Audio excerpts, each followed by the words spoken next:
We've made it to the end of Matthew, chapters 22 through 28. We left off with the scene where Jesus was in the temple, really ruining everything. And after that happened, there's really only two options. Either Jesus was right and the whole religious system of the day was corrupt, or Jesus was a madman.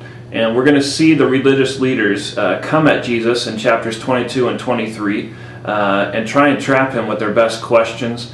Jesus does a great job of answering them. It's really enjoyable to see how he deals with those tough questions.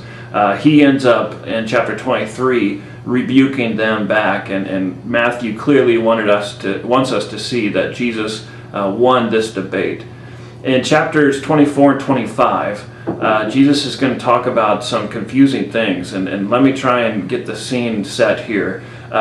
It starts off with the disciples. They're marveling at the temple as they leave the city, and Jesus says the temple is going to be destroyed.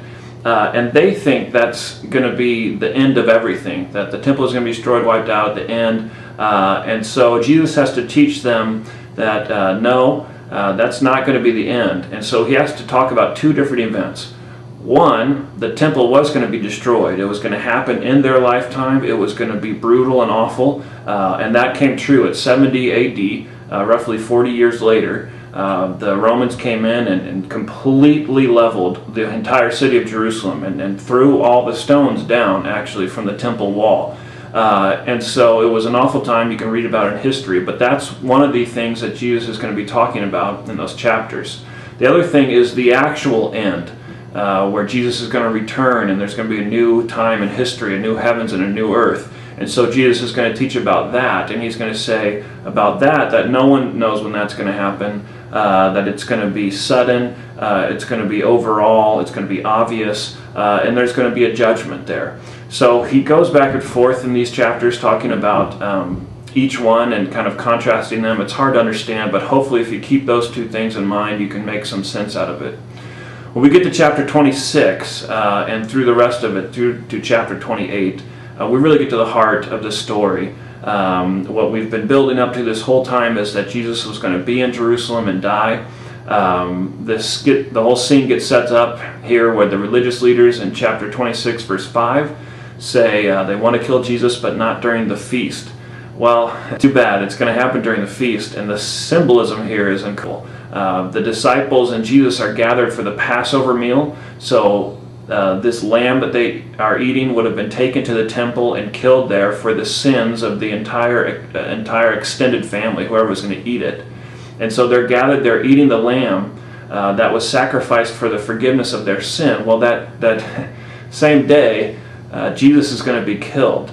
And so Matthew clearly wants us to understand that this is happening for the forgiveness of sins, that Jesus has taken on the death really that we deserved. It's a very emotional read, and I hope you feel that as you read it.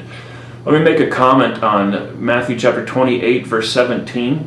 It's translated in most Bibles, the disciples see the risen Jesus and they fall down and worship him, but some of them doubted.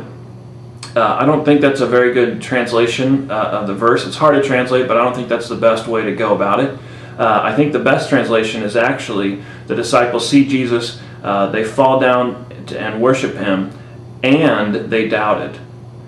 And it may seem a little bit odd, but I actually resonate with that scene. I resonate with the scene of the disciples completely overwhelmed and just in awe of this great character. He's died for them, he's come back to life, and they have no other response but to fall down and worship him. But at the same time, they had doubts.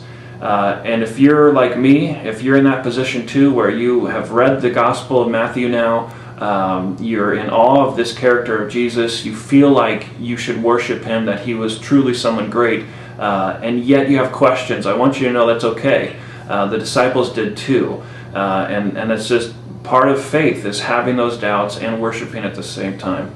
If you have questions about anything we've covered here in Matthew, or anything that I didn't get a chance to talk about, which was a lot, feel free to send me an email. I'll do the best as I can to help you out.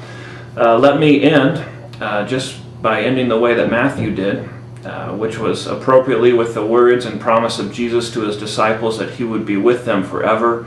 Those words are for us. Matthew writes that for you and me here in the 21st century.